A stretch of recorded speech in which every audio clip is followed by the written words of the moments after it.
What's going on, everyone? Welcome back to another episode of the Games of the Glory Days. Unfortunately, somebody else stole the name of my channel, and instead of going through all the hassle and arguing, I decided to change my name on my channel to the Games of the Glory Days.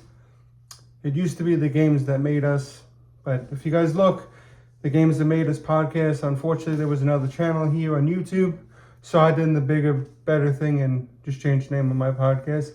And today we're going to be talking about Destiny. And there will be another video on Destiny 2. And I'm going to shit all over that, part of my French, because it's not what Destiny 1 was to me. Now, Destiny 1 was released in 2014. Yes, I still play Destiny 2 because I have 10 years invested in the game. I want to see how it ends. And with all the drama, if you guys are into the Bungie drama and the Destiny drama, you guys know, but we'll get into that in another video. This episode is directly towards Destiny 1. And I think it was September 14, 2014. I remember when this game dropped, I had so much fun playing with my fire team.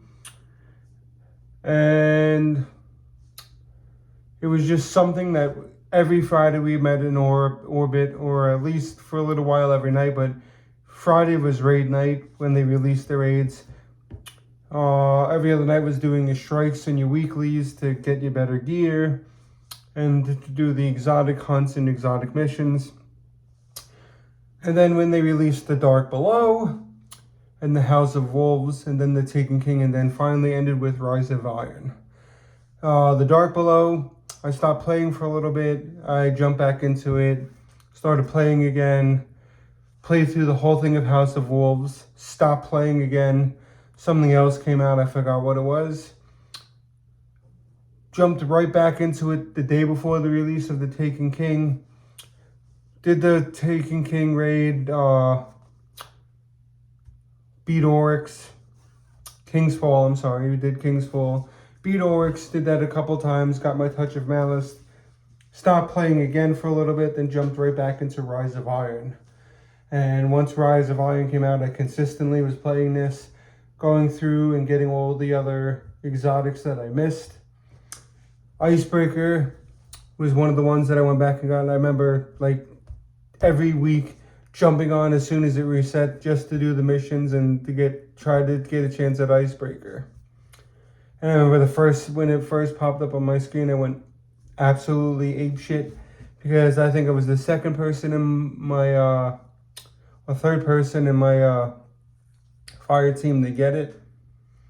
And it was just such an iconic game with the strikes, the raids, the Nightfalls.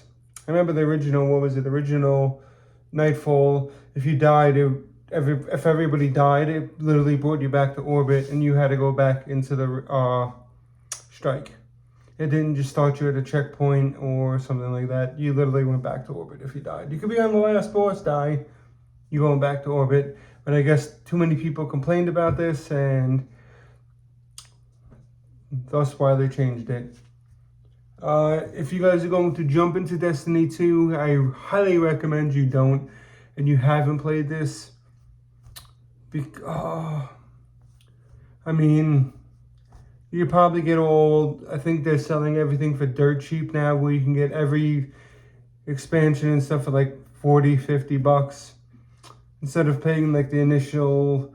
I think that the original Destiny 2 without any expansions is free, and each year was like $20, $40 depending on which expansion you got.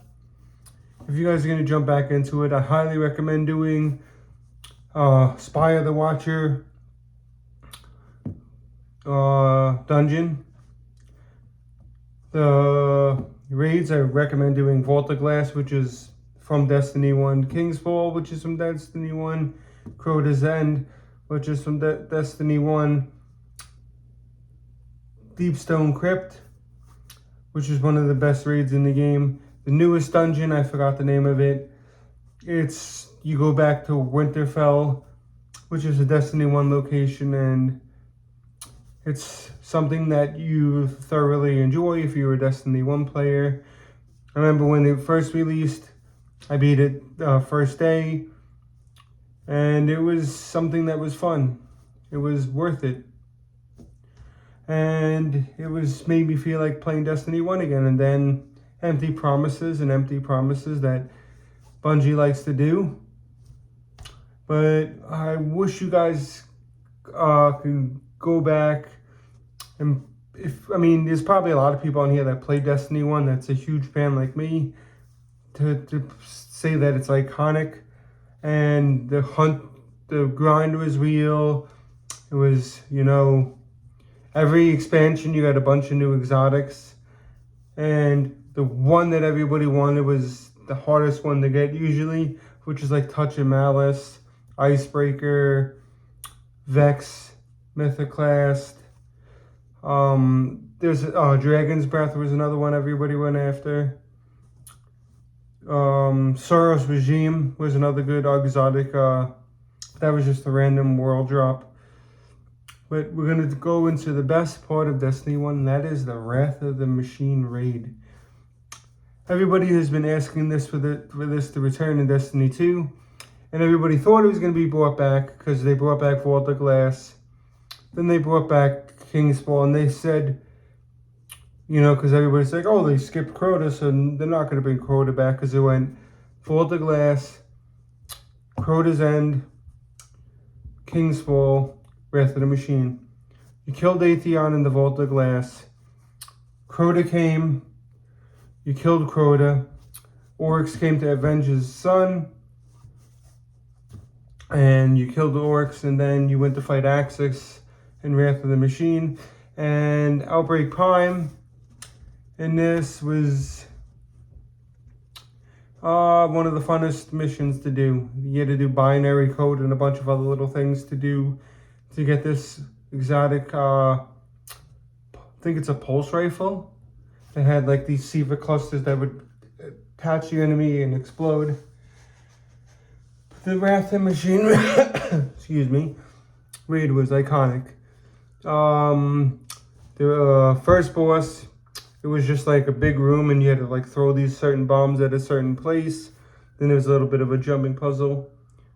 Then back into another boss where you had to shoot monitors at a certain time or anybody wiped. So everybody like, oh, top right, top left, middle, bottom left, bottom right. And then everybody had to throw the bombs again. And then came to the funnest part of the raid because it would glitch like hell. And that was putting the parts of the machine to get the Zamboni going to get to the other part. And that either you would, because you could only hold it for a certain while. So everybody would stay, so it would drop. The other person would pick it up, and if you didn't pick it up in time, it could slide down and go into the hole, and then you're screwed. You have to, everybody has to wipe and back to the beginning of that mechanic. And for a while, yes, it was a bit of a pain in the ass to get used to this, but my fire team, I think you got it down to like 35, 40 minutes, one phase everything. But yeah, guys, if you're going to jump into Destiny 2, which will be in another video, it's just something that I highly recommend against. But if you're a Destiny 2 player like me that's been playing for 10 years, we got to see the ending. As much as I hate to spend money and on another expansion, I'm going to save my pennies and do it. As much as it's going to hurt me and I know it's going to suck, this is what we got to do. 10 years to end the game. Absolutely terrible. But yeah, guys, Destiny was one of those games of the glory days. At least in my opinion. People are like, oh, it's, it was cheesy, this and that. It's games that, to me, which defined my childhood and my upbringing. Destiny was one of those games where playing with friends was fun. Meeting in orbit, doing these strikes, doing these missions, playing the story. The story was much better. It brought you in. It was just something worth playing. Destiny 2 didn't do that for me. I remember when Destiny 2 was first announced, everybody on my fire team pre-ordered it. And then that night, midnight release of Destiny 2, everybody jumps on. And everybody was getting in at different times, and I think I was the last person to get in because of how many people were trying to get on at the time. And I think we played the game for maybe 2-3 weeks and just said, I'm over this.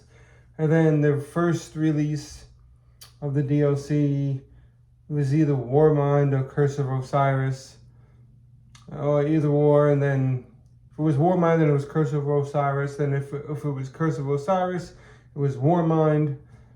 And then expansion. And I think I maybe the most I've ever played like a run was doing Lightfall, where I played consistently. For this, it was just months here, months there, a couple weeks here, a couple weeks there, and then stop playing for a bunch of months, jump back on, play for a couple weeks, get bored. It's just, I don't know, guys. Like I said, 10 years vested, gotta see how it ends.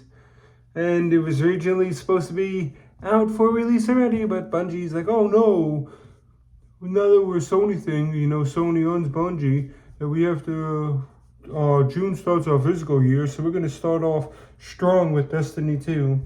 And fans keep telling you what we want, and you're not going to give it to us. Oh, you're adding hoverboards. Hey, I guess that's kind of cool.